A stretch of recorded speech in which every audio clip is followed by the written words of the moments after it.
내 잔이 넘치는 은혜를 감사하라 라는 제목으로 하나님의 말씀을 전하도록 하겠습니다. 오늘은 추수감사 주일입니다. 지나온 한 해를 되돌아보며 하나님께서 우리에게 베풀어 주신 그 은혜에 감사하며 지키는 절기입니다. 저는 지난 한 주간 말씀을 준비하면서 우리 부곡교회 성도들에게 추수감사 주일에 어떤 말씀을 함께 나누면 좋을까 기도하는 가운데 성령께서 이 시편 23편의 말씀을 기억나게 하셨습니다. 시편 23편은 성경 말씀 가운데서 성도들인 저와 여러분이 가장 좋아하고 애송하는 시입니다. 구태여 말씀하지 않아도 그저 읽고 묵상하기만 해도 은혜가 되고 감동이 되는 말씀이죠.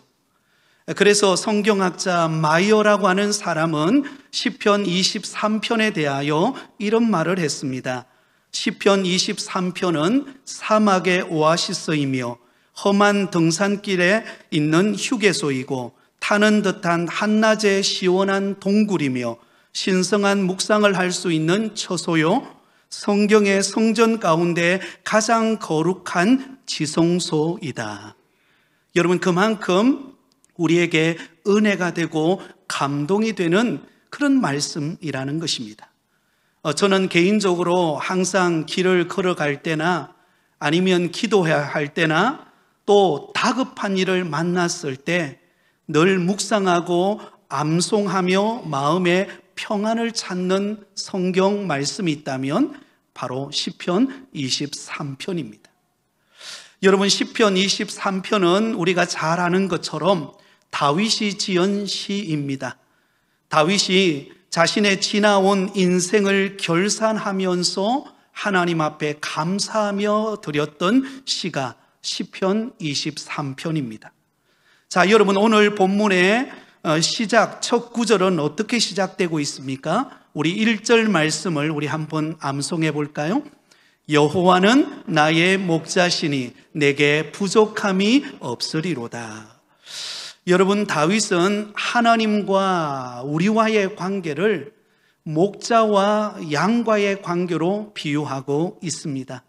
하나님은 우리의 목자가 되시고 우리는 하나님이 기르시는 양이라는 것입니다.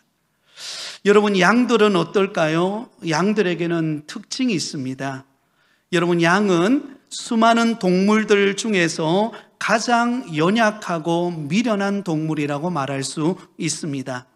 여러분, 양은 다리가 짧아서 잘 뛰지를 못합니다. 또한 눈이 좋지 못해서 멀리 있는 것을 잘 보지를 못합니다. 또한 양은 자신을 보호할 수 있는 방어 기제가 전혀 없습니다. 날카로운 이빨이 있는 것도 아닙니다. 여러분, 뿔이 뾰족하게 있는 것도 아닙니다. 여러분, 스컹크처럼 지독한 가스를 내뿜는 그런 동물도 아닙니다. 그래서 맹수들이 나타나면 그냥 잡혀 먹힐 수밖에 없는 동물이 바로 양입니다. 그래서 여러분, 양은 반드시 누구의 보호를 받아야 할까요? 목자의 보호를 받아야만 살아갈 수 있습니다. 목자의 인도함을 받아야 한다는 것입니다. 여러분, 어린아이, 갓 태어난 어린아이에게 엄마는 절대적인 의지의 대상입니다. 마찬가지로 양에게 있어서 목자는 모든 것을 의존하는 그런 존재입니다. 그래서 다윗은 누구보다도 자신이 양처럼 연약하고 부족하고 미련한 존재인 것을 그는 알았습니다. 하지만 놀랍게도 나는 연약하고 부족하고 미련한 존재이지만 그러나 내가 믿고 섬기는 그 하나님은 나의 목자가 되시기 때문에 내게 부족함이 없다. 그렇게 그는 고백하고 있습니다. 하나님께서 친히 나의 모든 인생을 주관하시고 그 걸음을 인도하시고 부족함이 없도록 하나님이 역사하시기 때문이라는 것입니다. 사랑하는 성도 여러분, 전능하신 하나님이 우리 인생의 목자가 되심을 여러분은 믿으십니까? 우리의 인생의 목자가 되시는 하나님께서 우리의 삶 가운데 찾아오셔서 은혜를 베푸시고 계신다라는 사실을 확신하고 계십니까? 네, 아멘입니다. 아멘. 여러분, 그렇습니다. 하나님은 오늘도 저와 여러분의 걸음을 인도하고 계시는 우리의 인생의 목자가 되십니다. 자, 그렇다면 여러분, 다윗은 하나님께서 자신의 목자가 되심으로 그의 인생 가운데 어떠한 넘치는 은혜를 베푸셨다라고 그는 고백하고 감사하고 있을까요? 다윗이 고백하는 내게 넘치는 은혜를 베푸신 그 하나님께 감사하고 있는 그 제목은 무엇일까요? 첫 번째로 다윗은 영육간에 풍성하게 먹여주신 은혜를 감사하고 있습니다. 한번 따라해 볼까요? 영육간에 풍성하게 먹여주신 하나님의 은혜. 여러분, 우리 하나님은 어떤 분이세요? 우리의 인생의 목자가 되셔서 우리의 영육간에 필요한 모든 것을 풍성하게 먹여주시고 채워주시는 하나님이시라는 것입니다. 오늘 본문 2절은 이렇게 말씀합니다. 우리 같이 읽겠습니다. 그가 나를 푸른 풀밭에 누이시며 쉴 만한 물가로 인도하시는 도다. 여러분, 양은 풀밭과 그리고 물이 없으면 살아갈 수가 없습니다. 넓은 풀밭에 나가서 풀을 뜯어 먹어야 배불리 살아갈 수 있고, 또 냇가에 가서 쉴 만한 물가에서 물을 마셔야 그의 목마름을 채울 수 있기 때문입니다. 그래서 목자가 양을 푸른 풀밭으로 맑은 물가가 있는 쉼터로 언제나 양들을 하나님은 목자가 되셔서 이끌어 가신다라는 것입니다. 하나님께서 다윗을 푸른 초장으로 쉴 만한 물가로 그의 인생 가운데 그를 이끄시는 목자가 되셨습니다. 여러분, 우리가 아는 것처럼 다윗은 사울 왕에 의하여서 오랜 기간 동안 그는 도피 생활을 하지 않으면 안 되었습니다. 그러므로 여러분, 도피 생활을 하고 어려운 환경 속에 그가 살면서 가장 그의 인생에 있어서 첫 번째로 해결해야 될 문제가 무엇이었을까요? 바로 먹고 사는 문제였어요. 어떤 면은 우리의 인생에 있어서 이 땅을 살아가는 모든 인간에게 있어서 가장 기본적인 욕구는 먹고 사는 문제입니다. 그런데 다윗은 아무리 믿음이 좋아도 그에게 현실로 부닥치는 문제는 그가 사울 왕의 눈을 피하여서 그가 도피 생활을 하는 가운데 매일매일 먹고 살아가는 문제는 날마다 그의 앞에 맞닥뜨리는 현실의 문제였습니다. 그때마다 하나님께서 참 신비한 방법으로 그 다윗을 먹이셨습니다. 사무엘상 21장에 보면 그가 사흘 동안 굶어 먹지를 못한 상태일 때가 있었습니다. 그래서 너무 배가 고프고 허기가 진 상태에서 겨우 그가 도착한 곳이 놉 땅이라고 하는 곳이었습니다. 이 놉 땅은 제사장들이 거주하는 제사장 성읍이었습니다. 이때에 하나님의 제사장인 아히멜렉이라고 하는 제사장에게 먹을 것을 요청합니다. 그런데 지금 그 제사장이 거주하는 그 놉 땅에 먹을 게 없는 거예요. 하나님 앞에 제사 드리고 남은 진설병 외에는 먹을 게 없었습니다. 그런데 여러분이 아시는 것처럼 이 제사를 드린 진설병은 누구만이 먹을 수 있는 음식입니까? 제사장만이 먹는 음식입니다.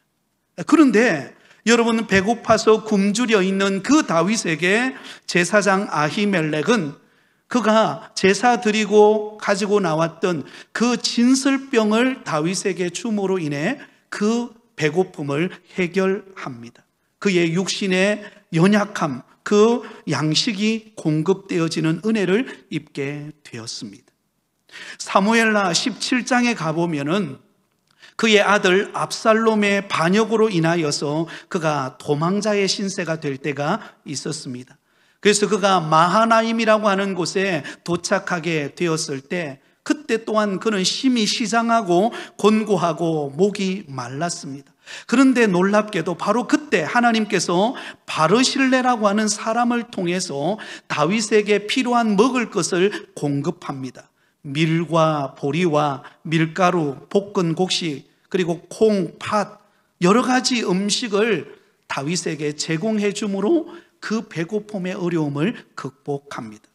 그것뿐만이 아니었습니다. 사무엘하 17장에 보면 아주 교묘한 모사꾼이었던 아히도벨이라고 하는 사람이 다윗을 급습하여 죽이려고 하는 위협당하는 그 죽음의 위기의 상황에 놓일 때가 있었습니다. 그런데 그때 후세라고 하는 사람이 정보원을 통해서 몰래 그 피할 길을 다윗에게 가르쳐 줍니다.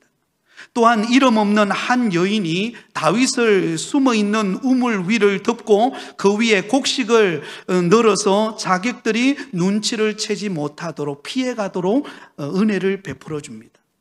그러므로 이처럼 다윗은 가는 곳곳마다 먹을 것이 없고 때로는 굶주리고 때로는 죽음의 위협 앞에 놓여 있을 때 너무나도 신기하게도 하나님은 예비해 놓은 믿음의 사람들을 통하여 또 하나님이 허락하신 여건과 환경을 통하여서 굶어 죽지 않도록 다윗의 그 육신의 필요를 채워줄 수 있도록 여건과 환경을 하나님께서 허락해 주신 것입니다.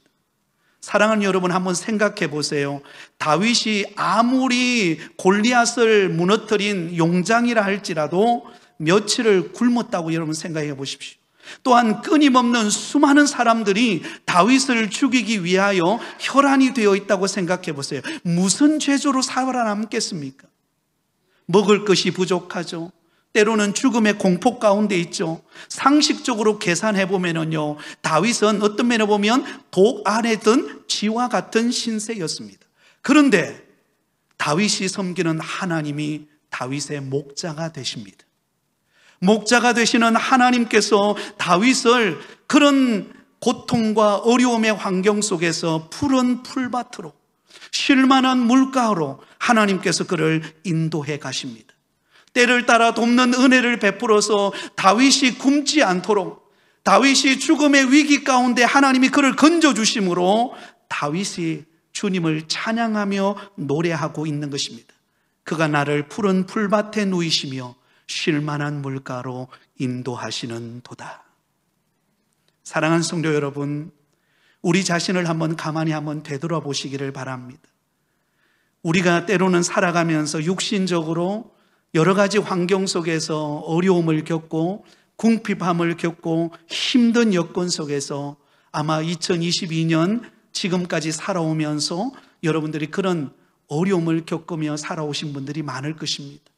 또 경기도 어렵고 여러 가지 사회적으로도 혼란한 시기를 우리가 딛고 오면서 또 코로나 여파가 어느 정도 이제 잠재워졌지만 그러나 그 여풍으로 인하여 여러 가지 힘든 환경 속에서 우리는 한 해를 지나오고 있습니다. 그러나 여러분, 그럼에도 불구하고 오늘 이만하게 먹고 살 수 있는 직장과 일자리를 하나님이 저와 여러분에게 허락해 주신 것 아닙니까? 오늘 이만큼 우리에게 건강을 주시고 그리고 가정이라고 하는 따뜻한 보금자리를 허락해 주시고 자녀들도 굶지 않고 먹고 건강하게 살아갈 수 있는 것, 여러분, 이것은 하나님의 전적인 은혜입니다. 여러분, 어떤 면으로 보면 지극히 평범한 은혜인 것 같지만 그러나 하나님은 우리를 돌보시는, 우리의 생활 속에 필요한 육적인 필요들을 하나님이 공급하시는 우리의 인생의 목자가 되신다라는 사실을 우리는 잊지 말아야 합니다. 또한 우리 하나님은 육의 양식뿐만 아니라 영의 양식을 우리에게 오늘까지 먹여주셨습니다. 날마다 일용할 양식인 하나님의 말씀을 통하여 또 매주마다 우리가 교회당에 나와서 하나님 앞에 예배를 드리고 또 말씀을 듣는 가운데 우리는 풍성한 하나님의 영의 양식의 꼴을 먹으면서 오늘까지 왔습니다. 여러분, 오늘 이렇게 우리가 자유롭게 주님의 전에 나와서 비록 마스크는 쓰고 있지만 우리가 하나님 앞에 이렇게 예배를 드릴 수 있는 것, 이 모든 것이 우리 하나님의 은혜인 줄 믿습니다. 1년 전만 하더라도 상상을 못했죠, 그죠? 그때는 제한된 인원이 교회당에 들어와야 됐고 그리고 떨어져서 앉아야 됐고 인원이 몇 명이 들어와야 되느니 여러 가지 많은 그런 어려움 속에서 우리가 인터넷으로 또 유튜브를 통해서 우리가 그렇게 예배를 드렸습니다. 그런데 이제는 우리가 주님 앞에 마음껏 언제든지 하나님이 들려주시는 영의 양식의 음성을 듣고 은혜 받고 믿음으로 살아갈 수 있도록 우리 하나님께서 저와 여러분에게 풍성한 영적인 양식으로 공급해 주시고 계시는 줄 믿습니다. 여러분, 요즘 수많은 커피 전문점들이 참 많이 생겼습니다. 이름도 알 수 없는 생소한 이름들의 커피 전문점들이 얼마나 많이 생겼는지 모릅니다. 또 우리가 먹는 음료수의 종류에도 얼마나 많은 종류의 음료수가 출시되었는지 모릅니다. 그러나 여러분, 아무리 좋은 커피 전문점에서 우리가 커피를 마시고 또 많은 음료수 가운데 우리가 선택해서 음료수를 마신다 할지라도 우리의 영혼의 생수는 될 수가 없습니다. 그런데 우리가 주님 앞에 나와서 이렇게 하나님 앞에 예배드리고 은혜 받고 하나님이 주시는 영혼의 양식인 말씀을 들을 수 있는 것, 이 모든 것이 하나님의 은혜인 줄 믿습니다. 우리의 인생의 목자가 되시는 하나님은 저와 여러분의 삶 속에 때를 따라 영육간의 풍성한 은혜를 베푸시는 그 하나님 앞에 감사하는 저와 여러분이 되시기를 예수님의 이름으로 축원드립니다. 두 번째로 다윗은 무엇을 감사했을까요? 영혼을 소생시켜 주신 은혜를 감사했습니다. 한번 따라하겠습니다. 영혼을 소생시켜 주시는 은혜. 여러분, 하나님께서 우리의 영혼을 소생시켜 주시는 은혜에 감사하고 있는 다윗의 모습입니다. 오늘 본문 3절은 이렇게 기록하고 있습니다. 우리 같이 읽겠습니다. 내 영혼을 소생시키시고 자기 이름을 위하여 의의 길로 인도하시는 도다. 여러분, 다윗은 사실 그가 왕으로 온전히 이스라엘의 왕으로 세워지기 전만 하더라도 그는 굉장히 영적 전투에 강한 믿음의 사람이었습니다. 고난과 위기도 극복하고 골리앗 장수도 물맷돌로 넘어뜨렸던 그런 대단한 믿음의 사람이었습니다. 그런데 다윗이 왕이 되고 하나님께서 은혜와 복을 주시고 난 다음에 다윗은 안일해지기 시작했습니다. 결국 그는 안목의 정욕을 이기지 못하고 그는 범죄하는 일이 발생합니다.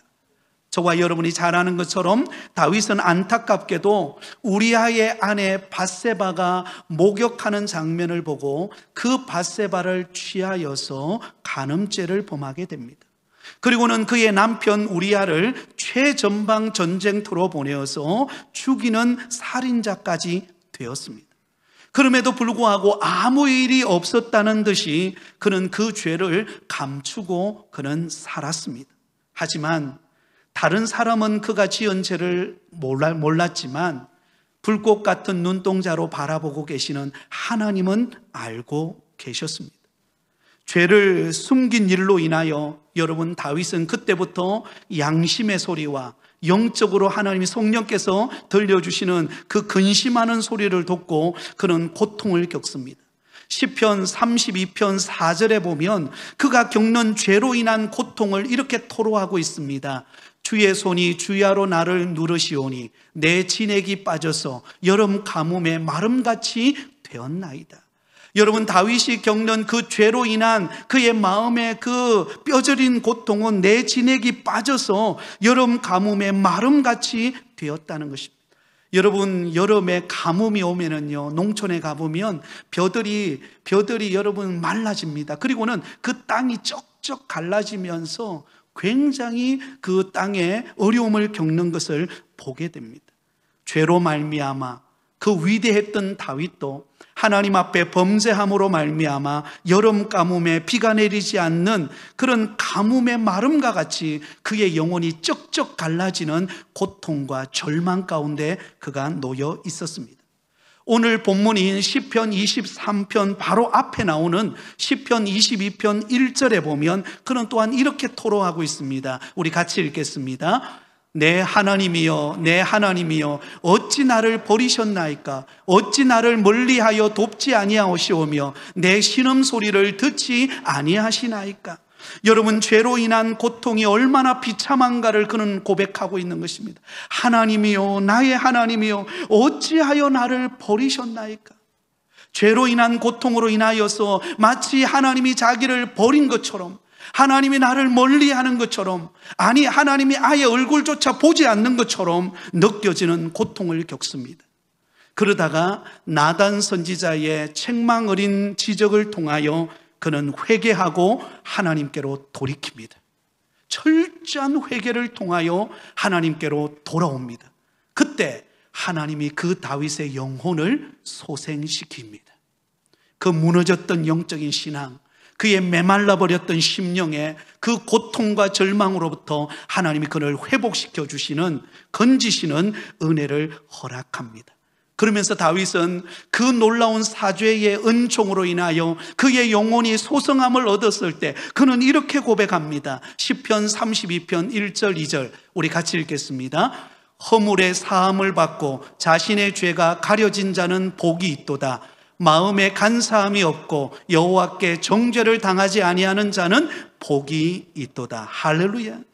여러분, 죄의 가리움을 받은 자, 죄의 용서를 받은 자, 죄로 말미암아 매일 쓰러지고 반복하여 넘어지고 지난 한 주간 살아오면서 세상 속에서 나도 모르게 죄의 소욕에 마음이 빼앗겨서 살아가면서 정말 낙심하고 좌절하고 메말라 버렸던 나의 심령, 그러한 모습으로 주님 앞에 나와서 하나님, 나의 부족함을 용서해 주십시오. 하나님, 나는 죄인입니다. 주님이 나를 만져주시지 아니하시면, 주님께서 나의 죄를 씻어주지 아니하시면 그 어느 곳에도 나의 참된 기쁨이 없습니다. 그렇게 자복하고 하나님 앞에 회개하고 나오는 사람에게 우리 하나님은 어떤 은혜를 베푸십니까? 우리의 영혼을 소생시키는 은혜를 주십니다. 다시 살아난다는 거예요. 다시 회복된다라는 것입니다. 사랑하는 성도 여러분, 저와 여러분이 다시금 회복되어지는 은혜가 있기를 예수님의 이름으로 축원드립니다. 저는 시골에서 논농사와 밭농사를 어릴 때 지었습니다. 그런데 꼭 2, 3년마다 한 번씩 홍수 아니면 가뭄이 있었습니다. 특히 가뭄 때가 되면은요, 아예 여러분 한여름에 비가 오지를 않는 것입니다. 그러면 여러분, 비가 안 오면 정말 진짜 그 벼를 심어 놓은 논바닥이 완전히 노랗게 말라버립니다. 바닥이 말라버리고 벼들이 노랗게 말라버리는 일들이 일어납니다. 그러면 여러분, 농부의 마음은요 다 들어가요. 그런 가뭄으로 인하여 벼들이 말라가고 땅이 쩍쩍 갈라지는 그 장면을 보면요, 농부의 마음이 타들어가고 너무너무 안타깝습니다. 근데 그때 한 일이 뭔가 하면 바로 그 논 옆에다가 깊은 우물을 파는 거예요. 며칠을 걸쳐서 우물을 팝니다. 제 기억 속에 지금 생생하게 남아 있습니다. 쩍쩍 갈라지고 있는 그 여름 가뭄에, 그 여름의 가뭄을 해결하기 위해서 바로 그 논 옆에다가 지하수를 팝니다. 그럼 한 며칠을 걸쳐서 지하수를 팝니다. 근데 여러분, 그게 뭐 몇 미터 정도 들어갔는지는 저는 정확하게 지식이 없어서 잘 모르겠는데 한 100미터나 들어갔나요? 쫙 파면은요, 신기한 게요, 거기에서 물이 솟아오릅니다. 물이 막 솟아오르면서 나중에는 그 메말라 있던 그 논 곁으로 그 깊은 지하수로부터 흘러 넘쳐 나오는 물이 그 쩍쩍 갈려진 논 안으로 물이 들어가요. 정말 그 장면을 보면은요, 어린 제 모습이었는데도 그게 너무 신기하고 너무 좋은 거예요. 제가 그렇게 좋은데 우리 아버지는 얼마나 좋을까요? 그죠? 우리 아버지는 막 기뻐 뛸 것 같아요. 굉장히 우리 아버지 얌전하신 분인데 기뻐 뛸 것 같아요. 저도 그렇게 신나가지고, 야, 지하수가 나온다, 야, 지하수가 나온다. 그런데 그게요, 그 물이 흘러나와서 그 메마른 논을 확 적시고 나면요, 한 이틀만 딱 지나고 나면요, 메말라 버렸던 그 노랗게 변하던 벼들이요, 새파랗게 발라집니다. 그리고는 거꾸로 졌던 벼들이 살아나기 시작합니다. 그리고는요, 가을이 되어서 풍성한 결실을 맺어요. 사랑하는 성도 여러분, 혹시 여러분들 가운데 영적으로 지쳐있고 삶의 무게가 너무 힘들어서 낙심하고 계십니까? 여러분, 하나님은 저와 여러분의 영혼을 소생시키기를 원하시는 줄 믿습니다. 우리의 샘의 근원이 되시는, 우리의 영적 지하수가 되시는 주님으로부터 공급되어지는 은혜 앞으로 나오시기 바랍니다.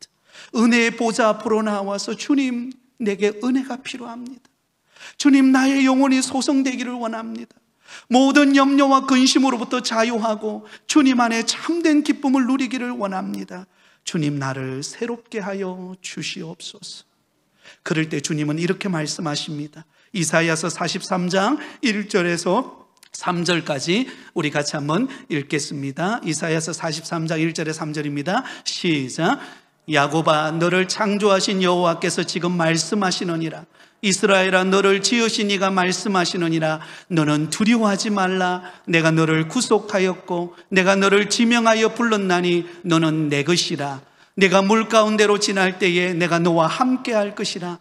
강을 건널 때에 물이 너를 침몰하지 못할 것이며 내가 불 가운데로 지날 때에 타지도 아니할 것이요 불꽃이 너를 사르지도 못하리니 대전하는 여호와 내 하나님이요 이스라엘의 거룩한 이요 내 구원자임이라. 할렐루야. 두려워하지 말라는 거예요. 하나님이 저와 여러분을 선택하셨다는 것입니다. 너는 내 것이라. 내 것이다. 인생의 목자가 되시는 하나님이 저와 여러분을 향하여 오늘도 말씀하십니다. 너는 내 것이야.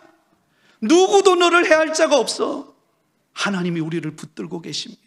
우리의 영혼을 소생시키시는 그 하나님이 불 가운데로 지나가고 강 가운데로 지나가고 사막 가운데로 지나갈지라도 하나님이 우리를 붙들고 우리의 영혼을 소생시켜 주실 것입니다. 그러므로 하나님께 감사하는 여러분 되기를 바랍니다. 마지막 세 번째로 다윗은 시련 가운데서 승리를 주신 은혜를 감사하고 있습니다. 한번 따라해 볼까요? 시련 가운데서 승리를 주시는 하나님의 은혜. 여러분, 혹시 시련 가운데 있습니까? 고난 가운데 있습니까?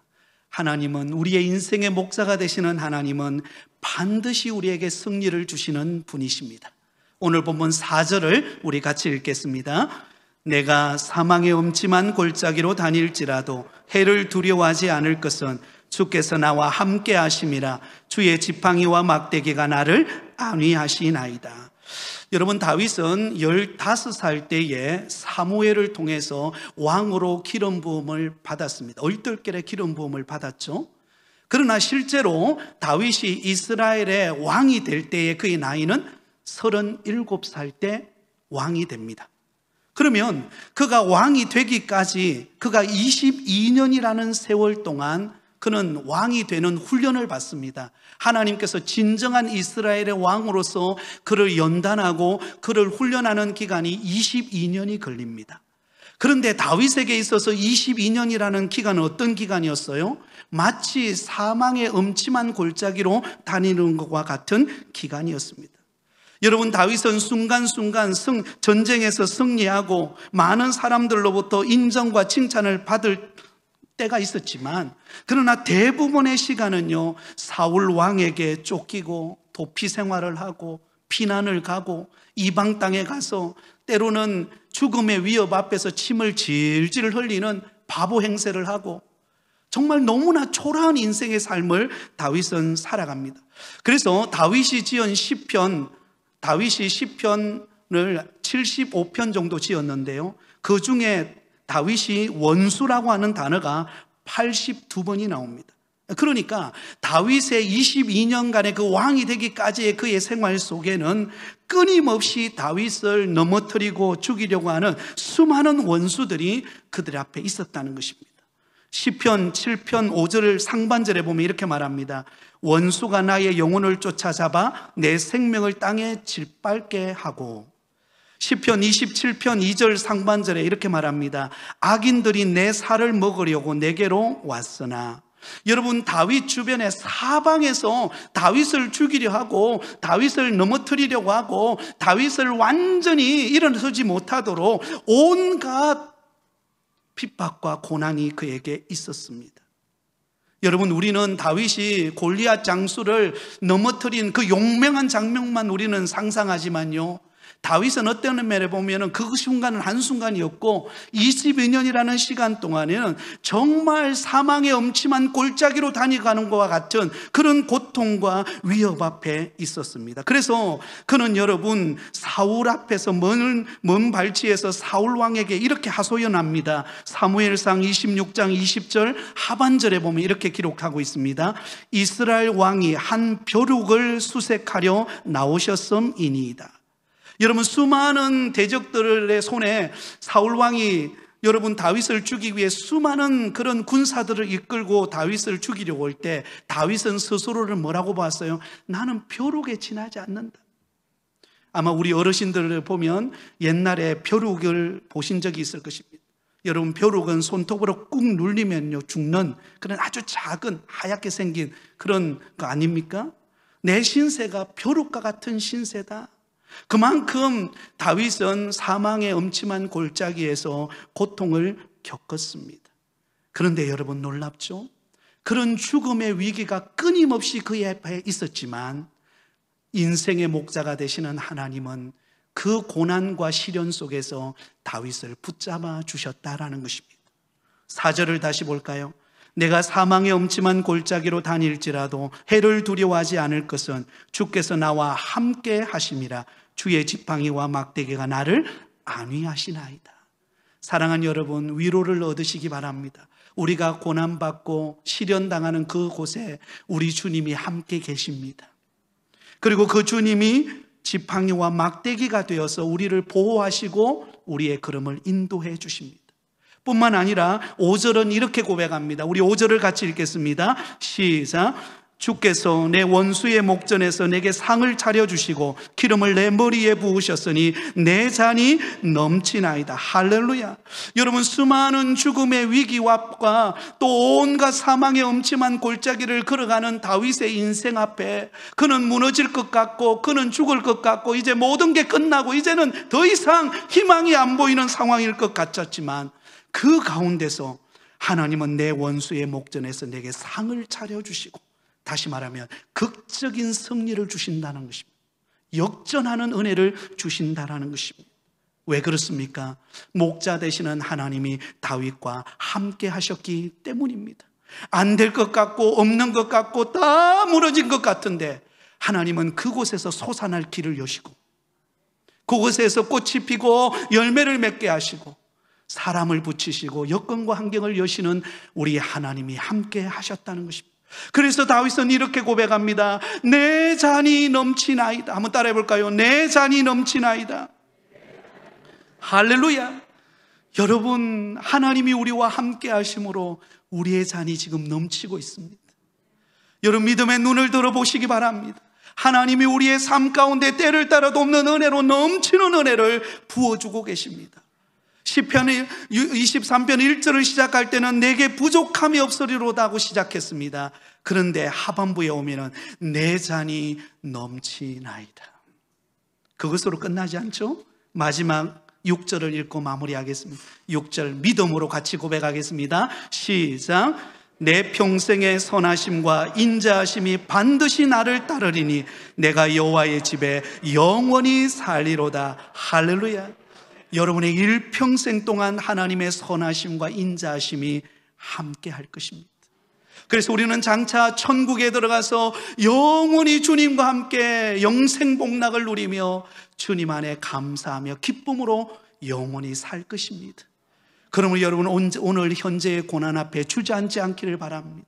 오늘 그 고난 가운데서 나를와 함께 하시고 나를 건지시고 승리케 하실 내 잔이 넘치게 하시는 그 하나님의 은혜를 맛보며 누리시는 여러분 되기를 바랍니다. 그럴 때 우리는 이 시편 23편을 날마다 고백할 수 있을 거예요. 우리 다시 한 번 더 시편 23편 우리 한 목소리로 같이 읽고 말씀을 맺겠습니다. 우리 같이 한번 천천히 시작. 여호와는 나의 목자시니 내게 부족함이 없으리로다. 그가 나를 푸른 풀밭에 누이시며 쉴만한 물가로 인도하시는 도다. 내 영혼을 소생시키시고 자기 이름을 위하여 의의 길로 인도하시는 도다. 내가 사망의 음침한 골짜기로 다닐지라도 해를 두려워하지 않을 것은 주께서 나와 함께 하심이라. 주의 지팡이와 막대기가 나를 안위하시나이다. 주께서 내 원수의 목전에서 내게 상을 차려주시고 기름을 내 머리에 부으셨으니 내 잔이 넘치나이다. 내 평생의 선하심과 인자하심이 반드시 나를 따르리니 내가 여호와의 집에 영원히 살리로다. 할렐루야. 그런 은혜를 베푸시는 나의 목자 되시는 하나님께 늘 감사하며 믿음으로 살아가는 저와 여러분이 되시기를 예수님의 이름으로 축원드립니다.